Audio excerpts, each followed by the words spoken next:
पशुओं में ब्याने के बाद होने वाली कैल्शियम की कमी के अंदर अगर आप भी ये काम करते हैं तो बहुत ही जानलेवा हो सकता है आपके पशु के लिए। ये बात पशुपालक एवं पैरावेट भाई दोनों अवश्य जान लें। सभी पशुपालक साथियों को राम राम। आप सभी का अपने YouTube channel Rama vet and dairy Gyan पर हार्दिक स्वागत है। आज के वीडियो में हम चर्चा करेंगे हाइपोकैल्सीमिया या मिल्क फ्यूर पे। दुग्ध जवरिया हाइपोकैल्शियम, कैल्शियम की कमी ब्लड के अंदर। तो साथियों ये रोग सभी को पता है, इसके बारे में जैसे ज़्यादा तो कुछ नहीं बताऊंगा, लेकिन ये जैसे ब्याने के बाद या फिर जैसे पशु ब्याता है उसके अगले दिन, मोस्टली ब्याने से 2 से 10 दिन के अंदर ज़्यादा होता है।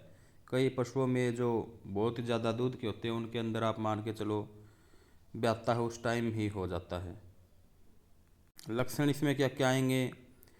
उत्तेजना हो जाती है स्टार्टिंग के अंदर, टिटनेस जैसे लक्षण आएंगे, पैर जकड़ जाएंगे और जो पिछले पैर हैं वो तो बहुत ज़्यादा जकड़ जाएंगे। पशु एक साइड मुंह करके और बैठ जाएगा, वो उसकी जो मजल है उसके ऊपर बिल्कुल भी पानी की बूंद भी नहीं मिलेगी, एकदम सूख जाएगी। गोबर है वो या तो बंद हो जाएगा या फिर एकदम कब्ज जैसा म्यूकस से लिपटा हुआ आएगा। पेशाब न के बराबर करेगी या फिर बंद हो जाएगा। तापमान भी इसमें डाउन आ जाता है, 95 94 तक आ जाता है। तो ये तो मोटे मोटे लक्षणों की बात हो गई। अब इसके अंदर ट्रीटमेंट क्या करें? तो जो प्राइमरी ट्रीटमेंट है उसमें आपको सबसे पहले यहाँ पे आईवी देना है कैल्शियम। तो जिसमें आप कैल्शियम बोरोग्लूकोनेट आती है कैलबोराल, वो दें, या फिर कैल्शियम मैग्नीशियम बोरोग्लूकोनेट आती है माइफेक्स 450 ml, वो आपको आईवी देनी है। आईवी ये साथियों स्लो देनी है आपको, फास्ट आईवी नहीं देनी। फास्ट आईवी दोगे तो साथियों पशु में हार्ट फेल होने के चांस रहेंगे और पशु की डेथ हो जाएगी ऑन द स्पॉट। तो आईवी जब आप कैल्शियम से डालते हो तो उसको बूंद बूंद करके दें। ये तो इसका प्राइमरी ट्रीटमेंट है। अब इसमें सपोर्टिव थेरेपी या सेकेंडरी ट्रीटमेंट में क्या करना है वो बहुत ही मेन है साथियों। जब पशु कैल्शियम तोड़ देता है तो इसका सेकेंडरी या सपोर्टिव थेरेपी बहुत ज़रूरी है। रिजल्ट लेने के लिए प्राइमरी जितना ज़रूरी है उतना ही सेकेंडरी भी ज़रूरी है। तो सेकेंडरी में अपने को क्या करना है, डीएनएस के साथ आप आईवी दे दो डायरेक्ट 20 से 25 ml टोनोफॉस्फोन। डीएनएस प्लस टोनोफॉस्फोन आपको देना है।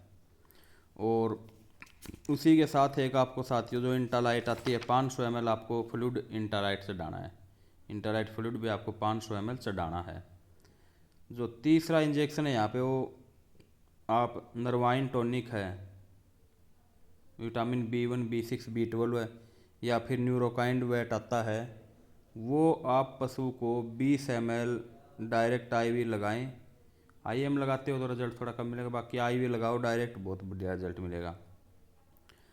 अब जो आईएम के इंजेक्शन है साथियों उसके अंदर है CPM 10 ml आपको लगाना ही लगाना है, ताकि उसका जो रोमन की जो मूवमेंट हो बंद हो जाती है वो वापस से शुरू हो और किसी भी दवा का किसी प्रकार का रिएक्शन ना हो। CPM के साथ यहाँ पे साथियों आपको 10 ml उसको विटामिन A D3 EH आता है, जो एडवेट भी आता है, जो भी आपको मिल जाए, आयोडाइज्ड विटामिन A3 EH आता है, जो भी मिल जाए आप वो इसको 10 ml IM लगाना है। और यहाँ पे साथियों बहुत से पशुओं में जैसे कि रिजल्ट नहीं मिलता या बेटर रिजल्ट नहीं मिल रहा, पशु में ये ट्रीटमेंट करने के बाद भी, प्राइमरी और सेकेंडरी ट्रीटमेंट के बाद भी आपको कोई फ़ायदा नहीं हो रहा, तो वहाँ पे कई पशुओं में क्या है कि 450 ml बोतल के साथ आपको एक बोतल और लगानी पड़ती है। तो बहुत से साथियों भ्रांति फैला देंगे कि 2 बोतल एक साथ नहीं लगानी चाहिए अदरवाइज पशु मर जाएगा, ऐसा कुछ नहीं है। आप पहले एक बोतल लगा के इसका जो सेकेंडरी ट्रीटमेंट है वो कंप्लीट कीजिए। उसके बाद अगर पशु रिस्पॉन्स नहीं दे रहा है या न के बराबर रिस्पॉन्स दिया है तो आपको एक बोतल और आईवी लगानी है दूसरी। तो दूसरी बोतल जब साथियों आप लगाते हो तो उसके अंदर आप ये मान के चलो 250 ml आप आईवी लगा दें, स्लो आईवी। और जो 200 ml बच गई वो गर्दन के दोनों साइड आप सब कट लगा दें 100 ml। 100 ml लेफ्ट साइड लगा दें, 100 ml राइट साइड लगा दें। आपको साथियों 100% रिजल्ट मिलेगा। अब ये तो इसकी बात हो गई। दूसरी अब साथियों बहुत से पशु हैं वो डाउनर काउ सिंड्रोम में चले जाते हैं। थोड़ा टाइम ज़्यादा हो जाता है, हैवी प्रोडक्शन वाले नाजुक पशु होते हैं वो डाउनर काउ सिंड्रोम में चले जाते हैं। उस टाइम आपको और इनके अलावा क्या इंजेक्शन देने होंगे, तो वो साथियों सुन लीजिए। उसके अंदर सबसे बड़ा रोल है पहले नंबर पे डेक्सामिथासोन का। जी हाँ, डेक्सामिथासोन नाम सुन के आप ये सोच रहे होंगे भाई ये तो बहुत बेसिक इंजेक्शन है, लेकिन ये 10 ml आपको उसको डायरेक्ट IV देना है। बहुत ही शानदार रिजल्ट है इसका। दूसरा इंजेक्शन यहाँ पे आपको जो विटामिन ई और सेलेनियम का आता है, दूसरा इंजेक्शन आपको विटामिन ई प्लस सेलेनियम आता है, रेप्रोनोल भी आता है और भी आते हैं बहुत से कंपनियों, लेकिन आपको विटामिन ई प्लस सेलेनियम जो इंजेक्शन आता है वो 10 ml IV देना है। डाउनर काउ सिंड्रोम वाले को 10 ml vitamin E plus selenium और 10 ml उसको डेक्सोना देना है। उसके बाद साथियों आपको 100% रिजल्ट मिलेगा। और उसी के साथ सपोर्टिव थेरेपी में अगर आप औरली बात करें तो आपको जो कैल्शियम जेल आती हैं, जो भी कैलप आती है, कैल्शियमस्ट आती हैं, जो भी आपके पास उपलब्ध हो, वो 300 ml की जेल आपको जैसे 12-12 घंटे गैप से 3 से 4 जेल पिलानी है। जैसे सुबह पिला दी, उसके बाद शाम को जेल दे दी, एक अगले दिन सुबह, एक अगले दिन शाम को, ऐसे 3 से 4 टाइम आपको कैल्शियम जेल पिलानी है।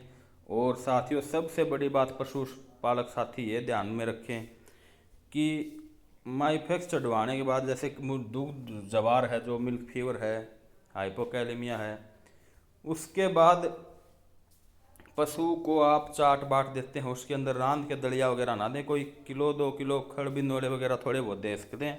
ये नहीं है कि इसको अभी मैं 6 किलो 7 किलो 10 किलो चाट डाल दूं और भर के बाल्टी दूध निकाल लूं।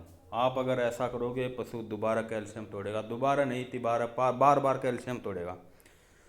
तो इसके अंदर आपको कैल्शियम जेल भी पिलानी है, उसको पशु को पूरी डाइट नहीं देनी। और तीसरी बात, पशु का पूरा दूध नहीं निकालना कम से कम 4 से 5 दिन तक। थोड़ा बहुत जैसे अडर के अंदर आपको आधा किलो दूध उसमें अंदर छोड़ना ही छोड़ना है, ये बात हमेशा ध्यान रखें। अदरवाइज दोबारा कैल्शियम चढ़वाने के लिए आप तैयार रहें। वीडियो पसंद आए तो अधिक से अधिक लाइक और शेयर करें। कोई भी शिकायत या सुझाव हो तो कमेंट बॉक्स में ज़रूर दर्ज कराएं। चैनल को सब्सक्राइब करें। धन्यवाद।